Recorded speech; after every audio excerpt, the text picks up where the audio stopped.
नमस्कार मित्रांनो, मी प्राध्यापक संतोष बोर्डे आपलं बोर्डेज करिअर अकॅडमीचे यूट्यूब चॅनलवर स्वागत करतो.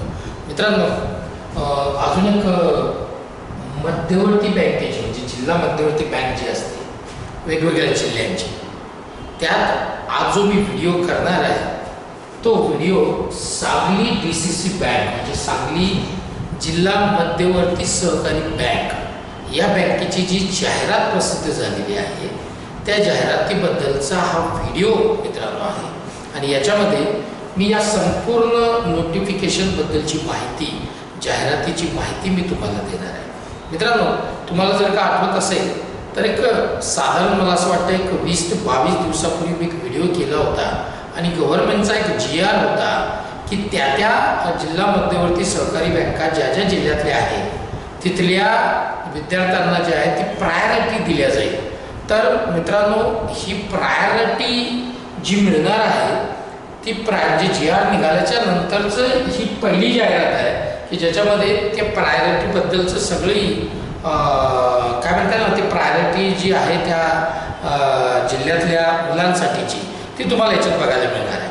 हा संपूर्ण व्हिडिओ तुम्हाला नीट ऐकायचा आहे, बघायचा आहे, शेवटपर्यंत तो नीट समजून घ्यायचा आहे आणि हा जास्तीत जास्त विद्यार्थ्यांपर्यंत शेअरसुद्धा करायचा आहे मित्रांनो. आणि काही डाऊट्स असतील तर कमेंट बॉक्समध्ये तुम्हाला कमेंट पण करायचं आहे. चला मित्रांनो, सुरू करूया.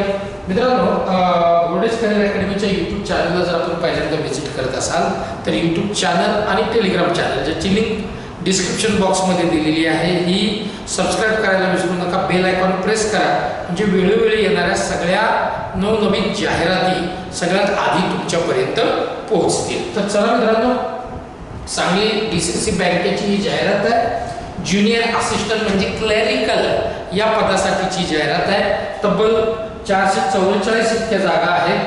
त्याच्याबद्दलची संपूर्ण माहिती मी तुम्हाला सांगणारच आहे. परंतु तत्पूर्वी मित्रांनो, बोर्डेज करिअर अकॅडमीची ऑनलाईन आणि ऑफलाईन जी बॅच आहे बँकिंग म्हणजे सगळ्या बँकांच्या परीक्षेची तयारी याच्यामध्ये तुमची होणार आहे. सोबत तुम्हाला जर पुढच्या वर्षीचा MBA मित्रांनो CET द्यायची आहे त्याचीही तयारी तुमची याच्यामध्ये होणार आहे. आणि ॲग्रिकल्चर फील्ड ऑफिसरची पण तयारी मित्रांनो याच्यामध्ये होणार आहे. थोडक्यात ही कॉम्बो बॅच आहे. 20 जूनपासून ही ऑलरेडी सुरू झालेली आहे मित्रांनो. आता आपण बघूया ही जी जाहिरात आलेली आहे, हे जे नोटिफिकेशन आहे त्याच्याबद्दलची संपूर्ण माहिती. मित्रांनो, तुम्ही इथे बघू शकत असाल की ही जी जाहिरात आहे मित्रांनो, ही सांगली डिस्ट्रिक्ट सेंट्रल कोऑपरेटिव्ह बँकेची जाहिरात आहे, मी आधी सांगितल्याप्रमाणे.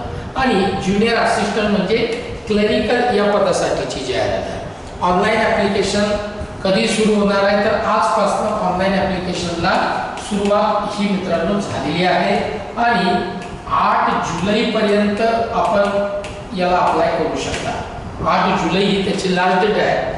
त्याच्यानंतर मित्रांनो, त्याच 30 तारीख जी असणार आहे 8 जुलै हीच पेमेंट करायची लास्ट डेट आहे. ऑनलाईन पेमेंट तुम्हाला करायचं आहे. परीक्षा कधी असेल, याची जी एक्झाम आहे ही कधी असेल तर मित्रांनो त्या एक्झामबद्दलचं याच्यात काही तसं आयडिया नाही आहे. म्हणजे आयडिया नाही म्हणजे याच्यात त्याची डेट काही मेन्शन केलेली नाही आहे. परंतु तुम्हाला याचं जे कॉल लेटर असेल, जे हॉल तिकीट असेल, हे हॉल तिकीट एक्झामच्या एक 8 ते 10 दिवस आधी हे तुम्हाला मेल येईल. त्याच्यानंतर SMS येतील आणि बोर्डेज करिअर अकॅडमीकडनं सुद्धा तुम्हाला याच्या बाबतीतला अपडेट मित्रांनो दिल्या जाईल. तर ऑफिशियल वेबसाईट सुद्धा तुम्ही वेळोवेळी चेक करत राहा. आणि याच्यानंतर आपण बघूया की कशा पद्धतीने याचे काही महत्त्वाचे इन्स्ट्रक्शन्स दिलेले आहेत का. तर मित्रांनो, तुम्हाला करायचं काय तर सगळ्यात आधी तर हे ऑनलाईन ॲप्लिकेशन करण्याच्या आधी तुम्हाला मित्रांनो इकडे तुम्ही याच्यासाठी पूर्णतः एलिजिबल आहेत का हे तुम्हाला नीट समजून घ्यायचं आहे. नव्हे, हे नोटिफिकेशन वाचल्याच्या नंतर तुमच्या ते व्यवस्थित लक्षात येईल. त्यामुळे हे नोटिफिकेशन सगळं तुम्ही व्यवस्थित वाचून घ्यायचं आहे. त्याच्यानंतर मित्रांनो, candidate should be domiciled in one of Sangli district and submission of domicile certificate is mandatory. मी हा व्हिडिओ सुरू करायच्या आधीच तुम्हाला सांगितलं होतं की एक GR गव्हर्नमेंटचा आलेला आहे आणि त्या GR नुसार तुम्ही ज्या जिल्हा बँकेचं ॲप्लिकेशन करणार आहात त्या जिल्ह्याचे जर तुम्ही रहिवासी असाल तर तुम्हाला त्याचं डोमासाइल सर्टिफिकेट देणं अतिशय आवश्यक आहे त्या जिल्ह्याचं. कारण 70% जे सीट्स आहेत ते रिझर्व असणार आहेत त्या जिल्ह्याच्या कॅन्डिडेटसाठी आणि राहिलेले जे 30% सीट आहेत ते बाहेरच्या जिल्ह्याच्या विद्यार्थ्यांसाठी मित्रांनो हे अवेलेबल असणार आहे। त्यासाठी तुम्ही जर का सांगली डिस्ट्रिक्टचे असाल तर तुम्हाला डोमासाईल सर्टिफिकेट ही मॅन्डेटरी आहे। तुम्हाला ते सर्टिफिकेट याच्यासोबत अपलोड करावंच लागणार आहे। डॉक्युमेंट व्हेरिफिकेशनच्या वेळेसही ते महत्त्वाचं डॉक्युमेंट मित्रांनो याच्यामध्ये असणार आहे।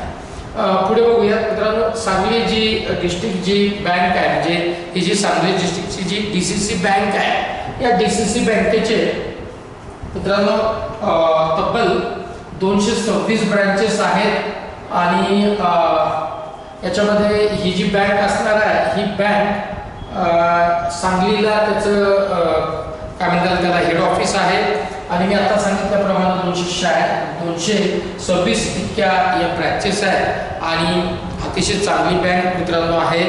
या बँकेमध्येच ह्या क्लरिकल पदासाठीची ही जाहिरात आपण इथे बघतो। 1927 ला याची इस्टॅब्लिशमेंट म्हणजे याची स्थापना जी आहे ती 1927 ची स्थापना आहे मित्रांनो, हे तुम्ही इथे समजून घेणं महत्त्वाचं आहे। सोबत इथे सांगली डिस्ट्रिक्ट म्हणजे सांगली dccb.bank.in ही त्याची ऑफिशियल वेबसाईट आहे जिथे तुम्हाला वेळोवेळी या जाहिरातीबद्दलचे जे काही महत्त्वाचे अपडेट्स असतील, काही सूचना असतील, काही तुम्हाला मेसेजेस द्यायचे असतील तर तुम्ही या बँकेकडे बघू शकता, या वेबसाईटला बघू शकता जिथं बँक वेळोवेळी तुम्हाला सगळ्या गोष्टीचा अपडेट ती देणार आहे। सोबत बोर्डेज करिअर अकॅडमीचं टेलिग्राम चॅनलवर सुद्धा त्याच्या बाबतीतली वेळोवेळी माहिती तुम्हाला मिळत जाणार आहे। मित्रांनो 444 इतक्या ज्युनियर असिस्टंटच्याच म्हणजेच क्लरिकल पदाची ही जाहिरात आहे।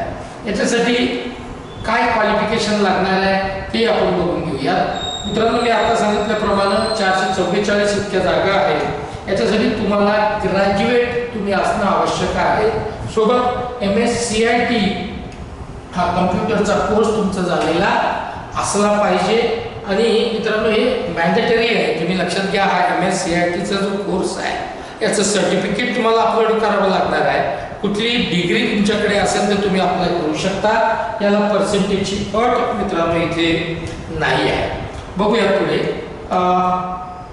लिमिट, एज लिमिट किती आहे तर मिनिमम कमीत कमी वय जे आहे ते 18 वर्ष आणि मॅक्सिमम 35 वर्ष, ठीक आहे। हे इथं क्लिअर मेन्शन केलेलं आहे। याचा अर्थ असा होतो परंतु हे जे वय आहे ना हे 20 जून 2026 या तारखेपर्यंत काउंट होणार आहे, हे तुम्हाला इथं समजून घेणं अतिशय महत्त्वाचं आहे। आता बऱ्याच विद्यार्थ्यांना या वेळेच्या म्हणजे डेट ऑफ बर्थच्या बाबतीतला घोळ त्यांचा असतो, तर अजून सोपं करून सांगतो की जर का समजा तुम्ही जे आहात 21 जून 1991 है ना, याच्या आधी म्हणजे या तारखेच्या आधी कोणत्या 21 जून 1991च्या आधी जर का तुमचा जन्म झालेला असेल तर तुम्ही या पोस्टसाठी किंवा या पदासाठी तुम्हाला अप्लाय करता येणार नाही।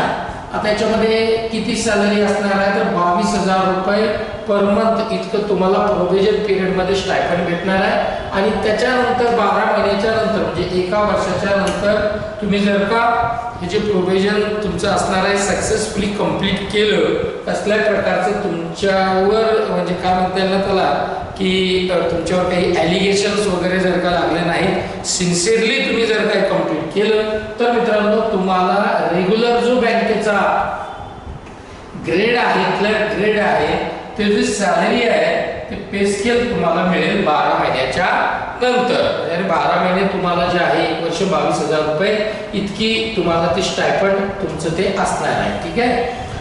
पुढे बघूया मित्रांनो, मी आता याच्या बाबतीत तुम्हाला सगळं सांगितलं की 12 महिन्याच्या नंतर तुम्ही कन्फर्म व्हाल आणि तुम्हाला रेग्युलर जे पेमेंट आहे ते हे मिळायला सुरुवात होईल। आता ॲप्लिकेशन बद्दलची इन्फॉर्मेशन इकडे दिलेली आहे की ॲप्लिकेशनची गाईडलाईन दिलेलं आहे की कशा पद्धतीने तुम्हाला त्याला अप्लाय करायचं आहे, रजिस्ट्रेशन कसं करायचं आहे, ॲप्लिकेशनची फीज किती आहे ते आपण बघूया। सोबत कुठले डॉक्युमेंट आपल्याला अपलोड करायचं आहे त्याच्याबद्दलची पण माहिती इकडे मित्रांनो दिलेली आहे, तुम्ही ते व्यवस्थित वाचून घ्या। हे जे PDF आहे हे बोर्डेज करिअर अकॅडमीच्या टेलिग्राम चॅनलवर पण तुम्हाला बघायला मिळेल। ज्याची लिंक डिस्क्रिप्शन बॉक्समध्ये दिलेली आहे, तुम्ही त्याला सबस्क्राईब करा. म्हणजे मी आधी सांगितल्याप्रमाणे तुम्हाला या सगळ्या PDFs जे आहेत या सगळ्या भेटतील. मित्रांनो, याचा ऑनलाईन ॲप्लिकेशनची जी फीस आहे ही सगळ्या कॅन्डिडेटसाठी ऑल कॅटेगरीज याच्यासाठी 1000 रुपये प्लस 180 रुपये. त्याच्यामध्ये जे 180 कशाचे आहेत तर 18% GST आहे. असे एकूण 1180 रुपये टोटल जी फीस असणार आहे 1180 इतकी फीस तुम्हाला ऑनलाईन फीस पेड करावं लागेल आणि मगच तुमचा जो फॉर्म आहे हा ॲक्सेप्ट होईल. परंतु हे भरताना अतिशय काळजीपूर्वक हा फॉर्म तुम्हाला मित्रांनो ऑनलाईन रजिस्ट्रेशन आहे ते करायचं आहे. आता ही ॲप्लिकेशन फी जी आहे ती नॉन रिफंडेबल आहे. कसल्या प्रकारचा परत ती फीस मिळणार नाही आहे हे तुम्हाला समजून घेणं अतिशय आवश्यक आहे. मित्रांनो, प्रिंटआउट तुम्ही काढू शकता ऑनलाईन ॲप्लिकेशन केल्याच्या नंतर नेहमीप्रमाणे. आता डॉक्युमेंट कुठले कुठले अपलोड करायचे त्याच्याबद्दलची माहिती दिलेली आहे आणि जवळपास तुम्ही सगळे जे विद्यार्थी आहात हे कंटिन्यू एक्झामच्याच म्हणजे तुम्ही त्या सगळ्या एक्झामची तयारी करता, त्यामुळे तुम्हाला परत वारंवार कसले डॉक्युमेंट लागतात हे सांगायची गरज पडणार नाही. आणि तरीसुद्धा तुम्ही हे सगळं व्यवस्थित वाचून घ्यायचं आहे आणि मगच अप्लाय मित्रांनो करायचं आहे. ठीक आहे. सिलेक्शन प्रोसिजर कसे असेल हे आपण बघून घेऊयात. ऑनलाईन परीक्षा मित्रांनो ही होणार आहे आणि याच्यामध्ये वेगवेगळे 6 सेक्शन आपल्याला बघायला मिळतात. 7 सेक्शन आहेत. कुठले कुठले आहेत आणि त्याला मार्क किती आहे ते आपण बघून घेऊ. नॉलेज ऑफ कोऑपरेशन म्हणजे थोडक्यात ही कोऑपरेटिव्ह बँक आहे मित्रांनो, शेतकऱ्यांशी निगडीत असणारी बँक आहे. त्याच्याबद्दलचे काही प्रश्न तुम्हाला विचारले जातील. तर 20 प्रश्न असतील, 20 मार्क असतील आणि याच्यासाठी सेपरेट टाइम दिलेला आहे तो 20 मिनिटाचा आहे. नॉलेज ऑफ बँकिंग बद्दलचे काही प्रश्न असतील, 20 प्रश्न 20 मार्क आणि त्याला सुद्धा 20 मिनिटं असणार आहेत. जनरल नॉलेजचे प्रश्न आहेत 10 प्रश्न, तेवढेच मार्क आहेत आणि 10 मिनिटाचा वेळ आहे. जितके मार्क जितके प्रश्न तितकाच वेळ आहे हे तुम्ही समजून घ्या. Knowledge about English language, English वर काही प्रश्न असणार आहेत. 10 प्रश्न 10 मार्क आणि तेवढेच मिनिट आहेत. कम्प्युटर इन्फॉर्मेशन टेक्नॉलॉजी, कम्प्युटरवरचे 10 प्रश्न आहेत आणि 10 मिनिटं आहेत, तेवढेच मार्क मित्रांनो त्याला आहेत. क्वांटिटेटिव्ह ॲप्टिट्यूड आणि लॉजिकल रिझनिंग म्हणजे बुद्धिमत्ता चाचणी आणि मॅथ्स 10 प्रश्न 10 मार्क आणि 10 मिनिटाचा वेळ आहे. मराठीवरचे काही प्रश्न असतील, 10 प्रश्न आहेत, 10 मार्क आहेत, 10 मिनिटं आहेत, असे सगळे मिळून 90 मिनिटं आहेत. 90 प्रश्न आहेत आणि 90च त्याला मित्रांनो मार्क सुद्धा असणार आहे. ठीक आहे. ऑनलाईन परीक्षा होईल. ही एक्झाम क्लिअर झाल्याच्या नंतर इंग्लिश आणि मराठी या दोन्ही लँग्वेजमध्ये ही परीक्षा असणार आहे. त्याच्यात तुम्हाला जी लँग्वेज चूज करायची तुम्ही करू शकता. ठीक आहे. मिनिमम स्कोर जो आहे 50% जो आहे, candidate have to score minimum 50% हे तुम्हाला लागणार आहे. त्या पुढच्या प्रोसिजरसाठी प्रोसेसमध्ये तुम्हाला यावं असं वाटत असेल तर 50% मार्क लागणार आहेत मित्रांनो minimum. 45 marks as a cut off marks for being shortlisted for personal interview for the post of clerk. तर बँक रिझर्व आता हे सगळं नेहमीप्रमाणे आहे. बँकेने आपले ते सगळे राईट्स त्यांच्याकडे राखून ठेवलेले आहेत. आता निगेटिव्ह मार्किंग आहे का तर मित्रांनो रॉंग आन्सरला 1/4 म्हणजे 0.25 इतकी निगेटिव्ह मार्किंग मित्रांनो आहेच. इथे दिलेलं आहे, क्लिअर मेन्शन केलेलं आहे. 1/4 म्हणजे 0.25 इतके निगेटिव्ह मार्किंग आहे. Candidate will be shortlisted for personal interview based on their performance in return exam. है ना, म्हणजे तुम्ही चांगला परफॉर्म दिला, 50% तुम्ही मार्क्स जर का तुम्ही घेतले तर तुम्हाला इंटरव्ह्यूसाठी तुम्ही शॉर्टलिस्टेड व्हाल असं सांगितलेलं आहे. परंतु शॉर्टलिस्ट झाल्याच्या नंतर सगळे डॉक्युमेंट तुमच्याकडे असले पाहिजेत. डोमासाईल सर्टिफिकेट हे मॅन्डेटरी आहे. जर का तुम्हाला 70% जे रिझर्वेशन आहे म्हणजे जागांचं रिझर्वेशन त्या जिल्ह्याच्या विद्यार्थ्यांसाठी आहे हे पाहिजे असेल तर तुम्हाला डोमासाईल सर्टिफिकेट हे मॅन्डेटरी म्हणजे आवश्यक आहे. हे तुम्ही इथं समजून घ्या मित्रांनो. एक्झामिनेशन सेंटर्स कोणते कोणते असणार आहे तर पुणे, सातारा, कोल्हापूर आणि सांगली इतके 4 एक्झामिनेशन सेंटर मित्रांनो असणार आहे. ठीक आहे. हॉल तिकीटवर हे सगळं तुम्हाला तुमचं कुठलं सेंटर एक्झामिनेशन सेंटर असेल ते बघायला मिळेल. आणि no request for the change of venue date for the online examination हे समजून घ्यायचं आहे. कसल्याही प्रकारचं एकदा का तुम्हाला हॉल तिकीट मिळालं किंवा ते तुम्हाला मेलवर आलं तर त्याच्यामध्ये कुठल्याही प्रकारचं चेंज त्या व्हेन्यूमध्ये आणि ऑनलाईन एक्झामच्या डेटमध्ये होणार नाही हे तुम्ही मित्रांनो स्पष्ट लक्षात ठेवा. पुढे बघूयात एक्झामिनेशन बद्दलची सगळी माहिती आहे. इन्स्ट्रक्शन्स आहेत मित्रांनो. मला असं वाटतं हे सगळे इन्स्ट्रक्शन्स ऑलरेडी तुम्हाला माहीत आहे. डॉक्युमेंट मात्र सगळे पाहिजेत आणि तुम्ही सगळ्यात महत्त्वाचं लक्षात ठेवा की डोमासाईल सर्टिफिकेट. ठीक आहे. तर मला असं वाटतं की हे सगळं तुम्हाला सगळं समजलं असेल. Candidate reporting late after the reporting time खूप महत्त्वाचा विषय आहे मित्रांनो. वेगवेगळ्या परीक्षांमध्ये आपण सगळ्या पॅरेंट्सला आणि विद्यार्थ्यांना पॅनिक होताना बघतो. थोडंसं ते लेट होतात मित्रांनो. परंतु आता मी नेहमी सांगत असतो की बघा आपण ऑनलाईन ॲप्लिकेशन करताना सगळे इन्स्ट्रक्शन्स ज्या परीक्षांचं ॲप्लिकेशन तुम्ही करता तिथं दिलेलं असतं आणि त्याच्यासाठी तुमचा जो कुठला रिपोर्टिंग टायमिंग असेल त्याच्या 1 तास आधीच आपण तिथं पोहोचलं पाहिजे मित्रांनो. जिथून कुठून तुम्ही पोहोचणार आहात त्याच काय म्हणतात तसंच तो वेळ मॅनेज करून तुम्हाला निघायला पाहिजे. म्हणजे तिथे गेल्यानंतर तुमच्यावर कसल्याही प्रकारचं पॅनिक व्हायची वेळ येणार नाही आणि तुमची मेहनतही वाया जाणार नाही. हे एक मात्र आवर्जून मित्रांनो मी तुम्हाला सांगतो. कारण बऱ्याच परीक्षांमध्ये बऱ्याच विद्यार्थ्यांना थोडंसं ते पॅनिक होतात. परंतु मी सांगितल्याप्रमाणे जर का तुम्ही काळजी घेतली तर या पॅनिक व्हायची वेळ आपल्यावर येणार नाही. तर मित्रांनो मला असं वाटतं की सगळी माहिती मी तुम्हाला या परीक्षेबद्दलची दिलेली आहे. तरी सुद्धा तुम्हाला जर का काही डाऊट्स असतील तर तुम्ही कमेंट बॉक्समध्ये कमेंट करा आणि त्याच्यावरही आपण एक व्हिडिओ करू. आणि लक्षात ठेवा 444 जागा आहेत. त्या जिल्ह्यातल्या विद्यार्थ्यांनी तर आवर्जून याचं ऑनलाईन ॲप्लिकेशन करायलाच पाहिजे. बाकी 20 जूनपासून ऑलरेडी बोर्डेज करिअर अकॅडमीची बॅच सुरू झालेली आहे. सरकारी नोकरीची चांगली संधी आहे. स्थिर नोकरी मित्रांनो आहे. पगार चांगला आहे आणि मला असं वाटतं एक उत्तम संधी आहे. तुम्ही ती गमावणार नाही अशी आशा करतो आणि इथेच थांबतो. जय हिंद जय महाराष्ट्र.